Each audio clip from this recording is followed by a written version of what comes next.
On today's show, I'm continuing my top 30 prospect rankings, and even though it hasn't been the best year on the farm, on today's show, I'm talking about the three prospects who have had the best season of pretty much anybody on this entire Rangers farm, and why you need to know their names right now.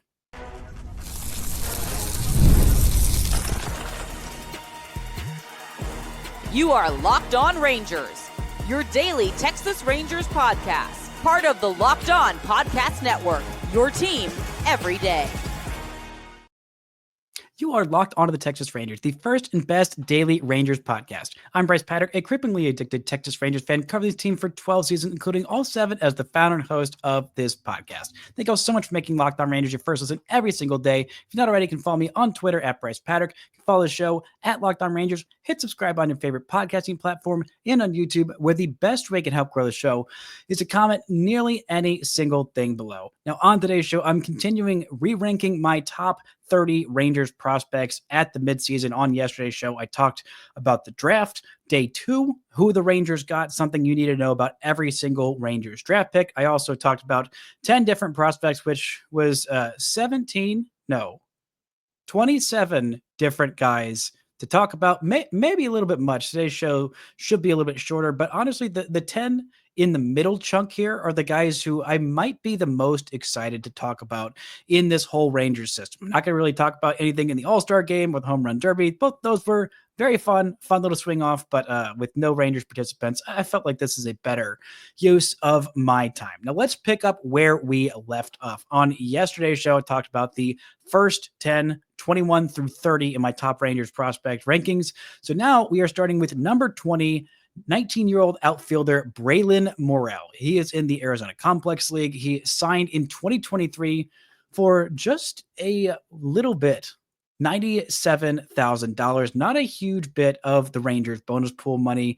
And he was immediately a success. I mean, he had an exceptional first year in professional baseball in the Dominican Summer League. He played 47 games that season. He had 7 home runs, which is usually a lot more than you hit as a 17-year-old. Yet a 1,061 OPS, on base north of 400, 21 walks to 50 strikeouts, 8 triples to go with those 7 home runs, and 17 doubles, just extra base hits galore, 32 of those in 204 plate appearances. A really, really good first year professional baseball.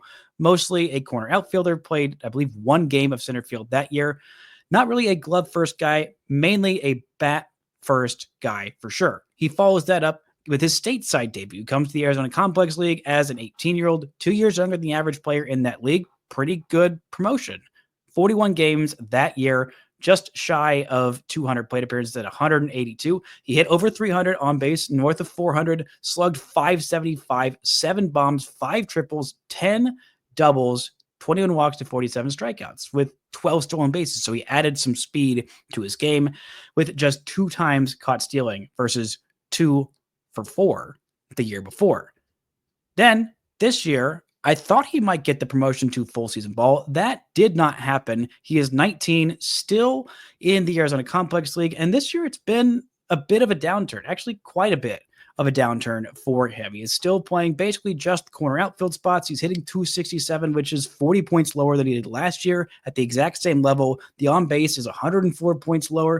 And the slugging percentage is more than 175 points lower. Just 1 home run in 31 games so far this year in the Complex League, 10 doubles, 1 triple, and 3 stolen bases to 0 times caught stealing. 36 strikeouts in 122 plate appearances, which is more than a quarter of the time he's striking out. And he's walking just 5 times in 122 plate appearances. Now, this is a big step back for Morel, just going to the same level 2 years in a row at this young level. It's not that big of a red flag, but when you're not really progressing, when you're actually getting worse at the same level when you're repeating it, especially when the year before he did well enough to earn a promotion. I'm a little surprised the Rangers started him at the Arizona Complex League again this year, but they saw something that the at-bats weren't quality enough. There was something that he needed to work on and get better at, which he has not really done this year. The upside's still there as a bat-first guy. Got some comps to Marcell Ozuna as a baseball player. thankfully not as a person. So a guy who might end up as a DH long-term, still just 19 years old, still what a level of production early on to get out of a guy who was not a big bonus baby, signed out of Yamasa in the Dominican Republic. Still very young, still a long ways away. I don't think he's going to end up as a center fielder, even though he's played it a couple of times, or at least once each year. But definitely a guy to keep an eye on for sure. Number 19 prospect in this Rangers system is Yeremi Cabrera, an outfielder who bats left-handed, throws left-handed, listed at 5'11", 155 pounds, soaking wet, from Bani in the Dominican Republic. He was also a very, very low signee, but in the class before Braylin Morel. He is playing with Hickory. He's 19 years old. He signed for just $10,000, the very minimum that you can sign an international prospect to. Does not count against your bonus pool money back in 2022. And this year, he is not only stateside, but he started the year stateside. In his first year of pro ball at 16, just 16 years old in the DSL, he mostly held his own. He almost walked as many times as he struck out, stole 11 bases, just a 613 OPS. But as a 16-year-old in professional baseball, that's pretty darn impressive. The year following that, he had an OPS north of 1,000 in 46 games between both of the Dominican Summer League teams. Last year comes over and has an 858 OPS between Down East and the Arizona Complex League. Mostly in the Arizona Complex League is where he did his work as an 18-year-old coming over stateside. That was pretty impressive. Over 200 plate appearances, and OPS, a slash line of 345. Over 300 batting average, 438 on base percentage, 575 slugging percentage, 9 home runs as an 18-year-old in stateside ball is a very, very good output. And he also had 24 stolen bases, just 4 times caught stealing. He has been a menace on the base paths, not just last year, but this year as well.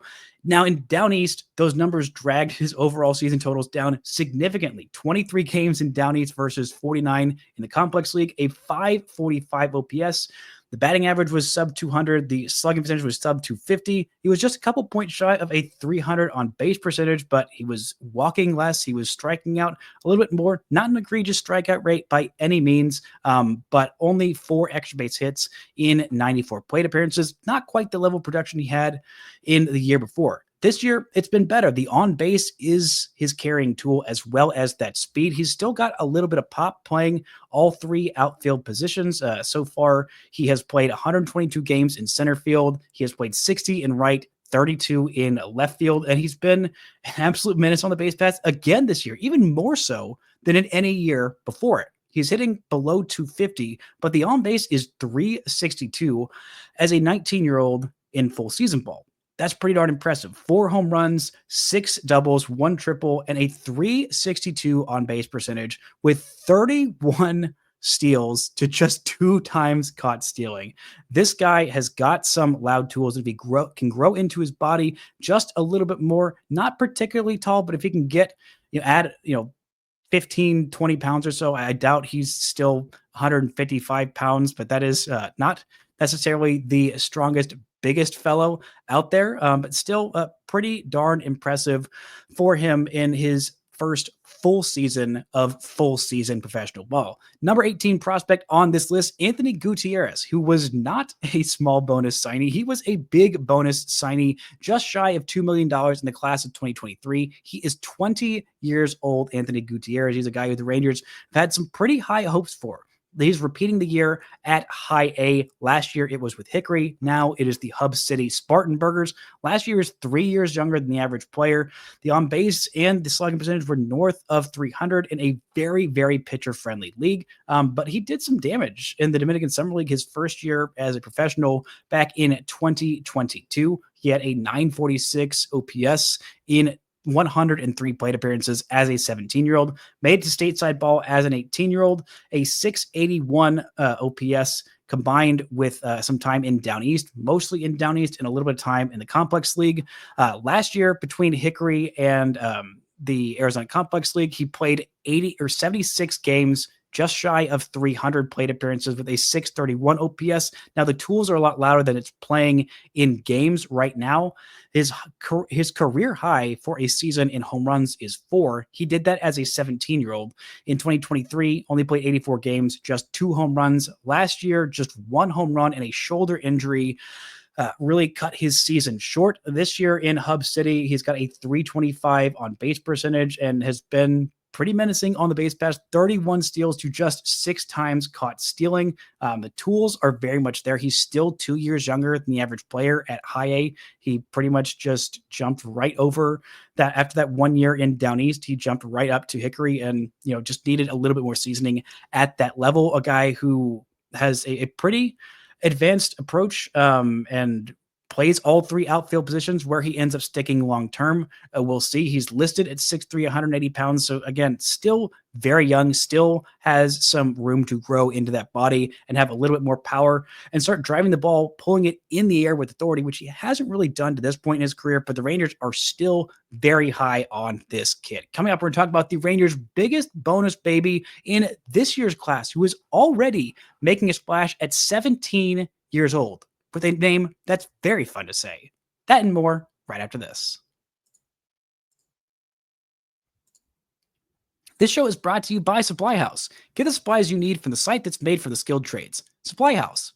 Whether you're in plumbing, HVAC, or electrical work, Supply House is the reliable way to order products online. Their easy-to-use website is packed with helpful resources and the latest product info to help you get the job done right. Plus, with a complete inventory of over 200,000 parts from 400 plus top brands, you'll find exactly what you need delivered fast from coast to coast. Need help with an order? Supply House offers expert support and industry-leading service, so you'll always talk to a real person. And for the trade pros looking for that extra edge, their free TradeMaster program offers exclusive perks like a dedicated phone line, free shipping, and discounts on every order. Thousands of steel professionals are already taking advantage, so now it's your turn. Join the TradeMaster program today at supplyhouse.com/TM and start ordering plumbing, HVAC, and electrical supplies with just a few clicks. Plus, use promo code SH5 for 5% off your first order. That's supplyhouse.com. Shout out to the everydayers making Locked On Rangers your first listen every single day. On tomorrow's show, I'll be wrapping up my top 30 prospect rankings, talking about the top 10, some exciting guys there. And of course, I will get some talk about Sebastian Walcott in there. But let's move on to the 17th ranked Rangers prospect, the 17-year-old Elorky Rodriguez, who was the Rangers' biggest draft pool signee this year. Not a massive bonus, just a little bit over $1 million. And that is if you're only talking about the Latin international prospects. The Rangers also signed two-way player Sun Jung Kim out of Korea for $1.2 million, just a little bit more than what Elorky Rodriguez is made in his big bonus pool money. He is an outfielder, but he has also played quite a bit at second base. He is 17 years old on the Dominican Summer League Red team, and he has been quietly, because if you're not paying attention to the Dominican Summer League, he has been putting up some fantastic numbers. Just shy of 150 plate appearances so far this year, 28 games, 4 home runs as a 17-year-old. That's already really impressive. 7 stolen bases, 26 walks to 22 strikeouts. Batting average over 320. On base is at 479, slugging 481. That is a 960 OPS. And when you look month by month, I mean, even against left-handed pitchers, he has been hitting particularly well. He's got a 424 on base percentage against lefties. As a lefty, as a 17-year-old, that is incredibly impressive. And you look within just the kind of breakdowns that Baseball Reference can have, there's not a whole lot of different categories that you can look in terms of the split stats. Look at runners with runners scoring position with 2 outs. He has been exceptional in the clutch. A 462 batting average, a 549 on base, or 548 on base percentage, and a 1318 OPS. He has been fantastic in those spots. He has been good in June. He has been excellent in July, already showing that power at such a young age is very, very impressive. The approach gets rave reviews. He's spent time in both the outfield and at second base about equal-ish time. 11 games at second base so far this season, 10 games in center field, 7 at DH. So really Both of those spots are places where he can play well. He gets rave reviews for his makeup, for his approach. He gets more out of his body than it would look for a guy who's just 5'10", 175 pounds. He is already swinging and putting the ball driving the ball with authority in the air. That is an impressive approach for a kid who is so incredibly young. I don't know how much longer he'll stay in the Dominican Summer League.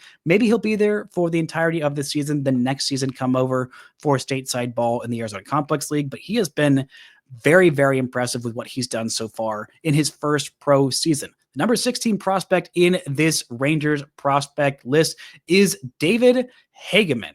Hagaman. The Rangers draft pick last year, a guy out of West Virginia who kind of continued that trend of the Rangers drafting guys who are a little bit hurt. The Rangers' 4th round pick last year in 2024 out of West Virginia, listed at 6'4", 215 pounds. He is 22 years old. He is a converted starter. The Rangers saw something and said, hey, we're going to make this kid a starting pitcher instead of just a reliever like he was at West Virginia. And it kind of screams a little bit similar to Alejandro Rosario, a guy who was at a big program at a big school, didn't have a whole lot of success in college, but the Rangers saw something in there that they could fix, and they might be doing it. He just started his pro career, did not pitch last year because he was still coming back from Tommy John surgery. But you may look at his college number and think, okay, what were the Rangers doing drafting a guy with just 73 innings and a 4.6 ERA?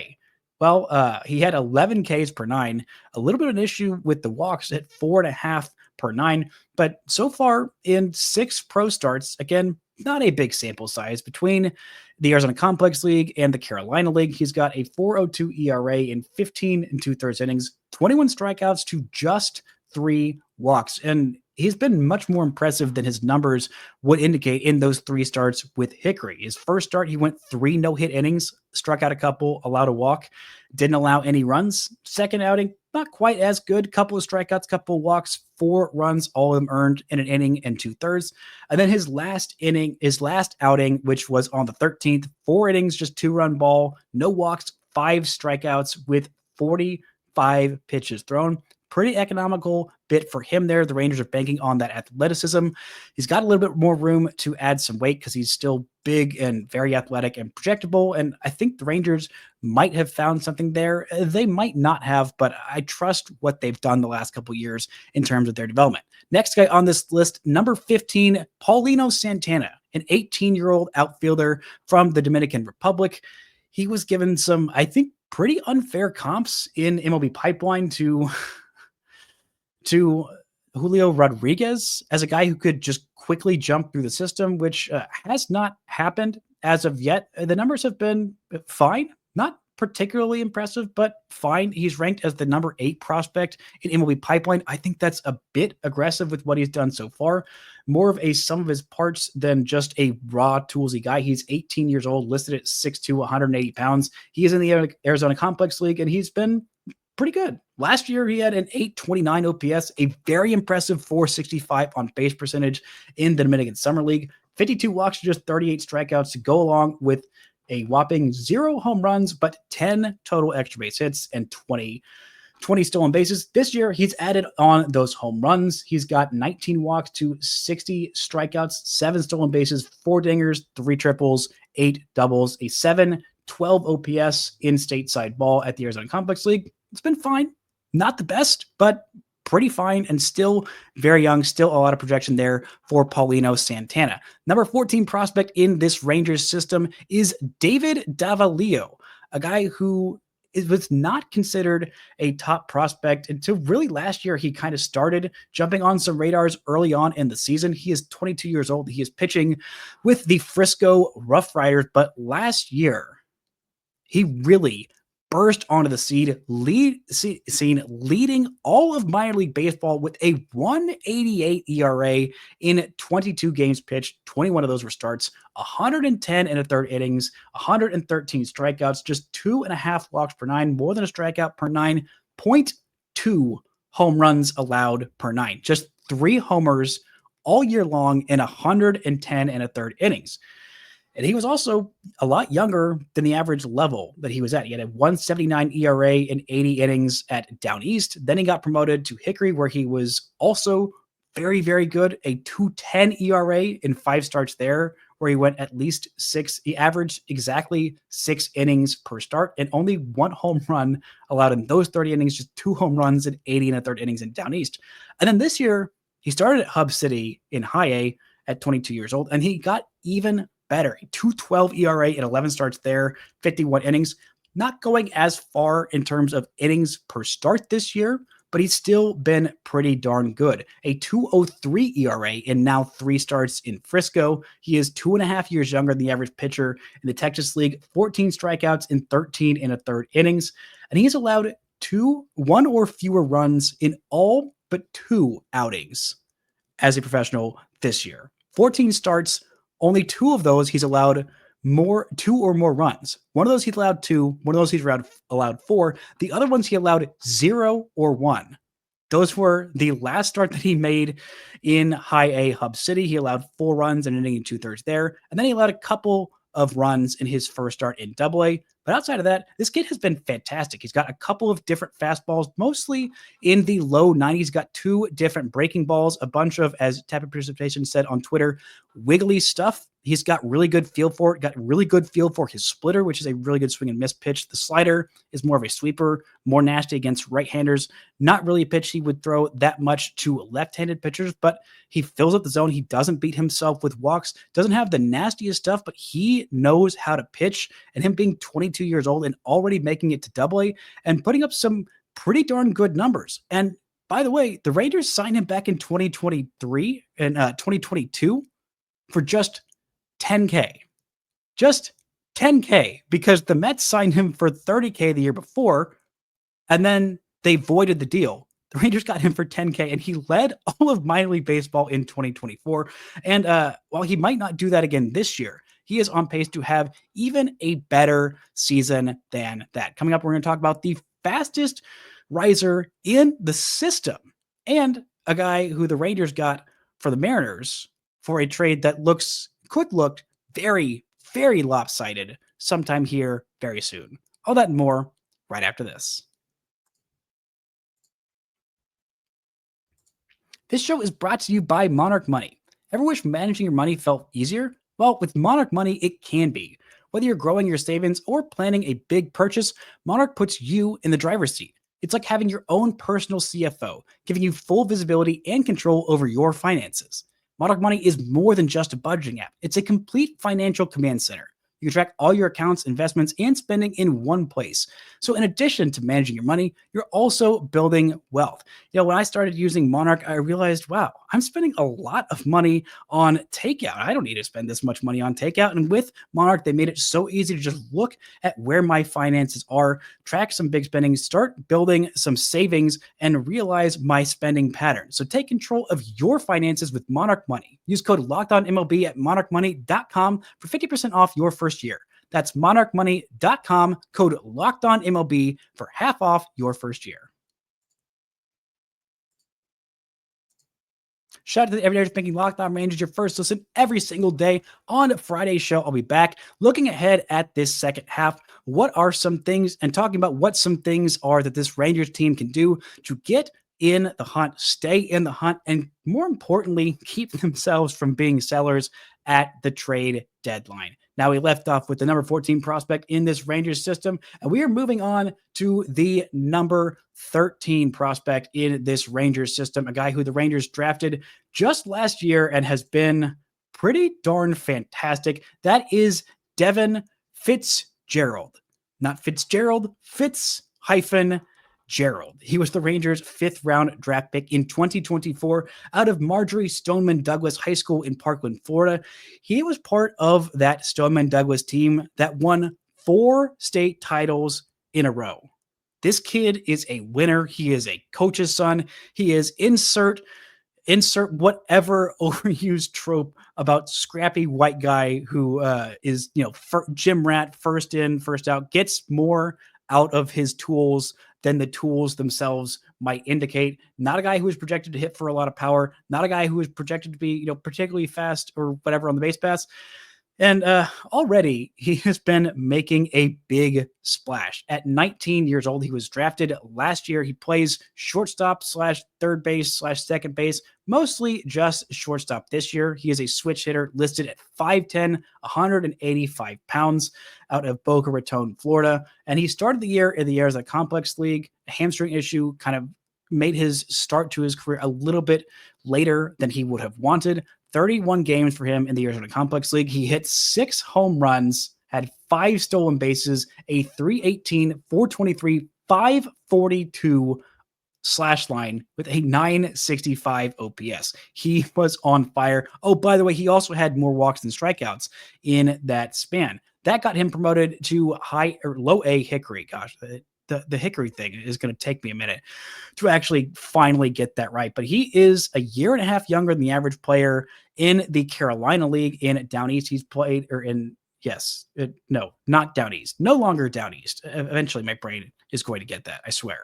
But he has been fantastic in his first 10 games there. A 442 on base percentage. The slugging percentage hasn't quite been there as much, but again, it's just 10 games. I'm sure he will figure that out. Still has more walks than strikeouts in his first 10 games. At full season ball, 11 walks to just 9 strikeouts. Overall on the year, 6 home runs, 7 doubles, a 302, 428, 482 slash line, a little bit lower at the Hickory level, but a 442 on base percentage in his first 10 games there, with 11 walks to just 9 strikeouts and 3 stolen bases to just 1 time caught stealing. Those are some pretty darn good numbers for a switch hitting shortstop who is starting to tap into that pop, who is a legit defender over there at shortstop, who is a very good base runner, a very heady base runner, has marks for an advanced approach, is a coach's kid, and, in a system where there haven't been a whole lot of bats that have been, jumping onto the system. I just talked about a lot of these bats who had some breakout years in the past, but I mean, guys like Braylin Morel, Yeremi Cabrera, Anthony Gutierrez, even Paulino Santana, they've got some tools there. They've got some promise there, but the numbers overall this season for them haven't been particularly exciting. And Devin Fitz-Gerald has really been one of the most exciting hitters, one of the fastest riser in this Rangers system. I didn't have him in my top 30 before the season started. And with what he's done in, granted, 41 games, it kind of says about as much as it does of a compliment to Devin Fitz-Gerald as it does kind of to the rest of the system of like, well, I've been looking for a guy to, jump up this Rangers prospect ranking system. And, putting together a season like this, it's still not over. We'll see if he ends up getting some extra time in the Arizona Fall League. I wouldn't be surprised if he did. He's still a little bit low in terms of his level to be facing competition that you would see in the Arizona Fall League. But this is a kid who has really exploded onto the scene, already tapping into some power that scouts did not think he had, already making some flashy plays and getting rave reviews for his makeup. If you're a switch hitting shortstop who can hit for average, work good at bats, and hit for power as well, that is a kid that has a recipe for jumping way up on this list, and that's why he's here at number 13. Now, number 12 on this list is Dylan Dreiling, an outfielder who's 22 years old at Hub City this year. The Rangers drafted him last year out of the University of Tennessee. He was the most outstanding player in Tennessee's national championship run. He is a left fielder slash center fielder slash right fielder. He mostly played center field this year. He was the 2nd round pick last year, grew up in Kansas, out of Hayes, Kansas, went to Tennessee, was just kind of a platoon player his first year at Tennessee. And then his final year was much, much better. Had a 341 batting average and a 459 on base percentage at Tennessee with 23 home runs in 71 games.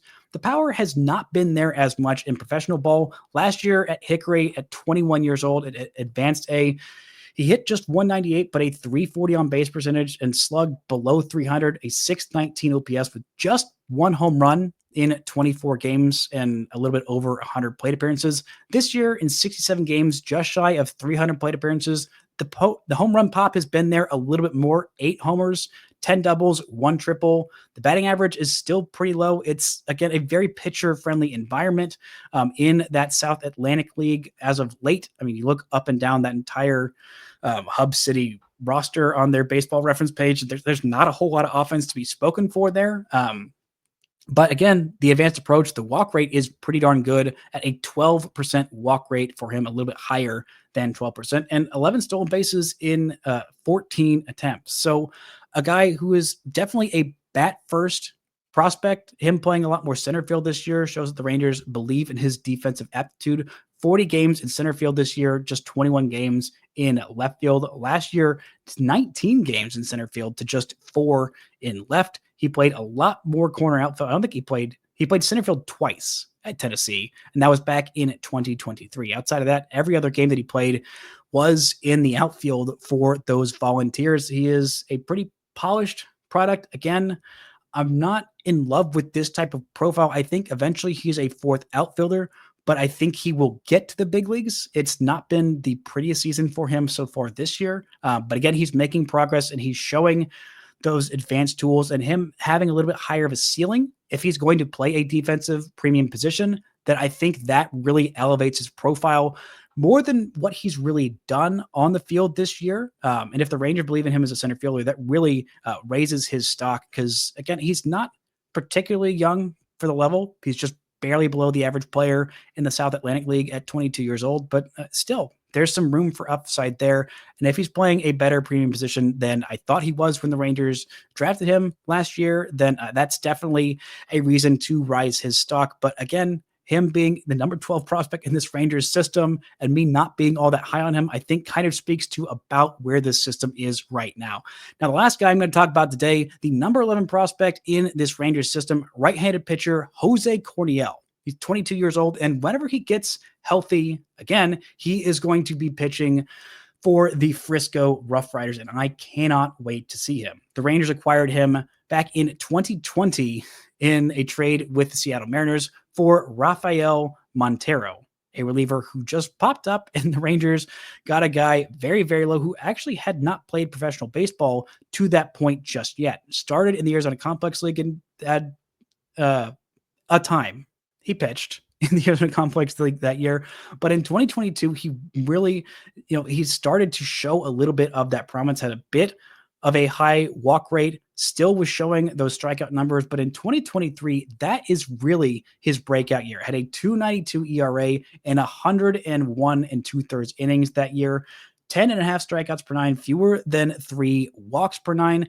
But he had Tommy John surgery. He has been working his way back. Did not pitch at all in 2024. Has got a fastball, has got a cutter, has got a slider, a little bit of a feel for a changeup. The cutter he introduced back in 2023 to kind of help him against lefties, because lefties were hitting him pretty hard. But this year he has pitched 4 times, all in the Arizona Complex League, gone 5 2/3 innings, 7 strikeouts, 2 walks, 1 homer, just 2 runs allowed, a 3.18 ERA. He is still working his way back from Tommy John surgery, but listed at 6'3", 165 pounds. He might end up as a reliever, because that fastball has got some really, really nice properties, and he can be a fastball, slider, and then occasionally a cutter guy to get something off of the lefties, and has pretty decent feel for the changeup despite not throwing it all that much. He could be a guy who just immediately comes up, and instead of the Rangers wanting to keep continuing him as a long-term starter, maybe they could just rush him to that bullpen if they are concerned with that health. Again, he's still pretty young, just 22 years old, and he's going to be in Double-A. That is still pretty darn young for the level. I mean, back when he was in Hickory, making 13 appearances there in 2023, he was 3 years younger than the average pitcher in that league. He's missed a decent amount of time due to this Tommy John surgery, but the upside is still there for a guy who might have the ceiling of about a number 3 starter, which I think is higher than anybody else in terms of the pitchers to this point, but a guy who we'll see a little bit more, we'll know a little bit more whenever he fully comes back from that Tommy John surgery. I'm very excited to see him hopefully in Double-A at some point this year, hopefully at some point within the next month or so, but a guy who, if he does end up working out, that Rafael Montero trade is going to look absolutely terrible for the Seattle Mariners. That's going to do it for today's show. Thank y'all so much for listening and subscribing, and until next time, don't forget to enjoy baseball.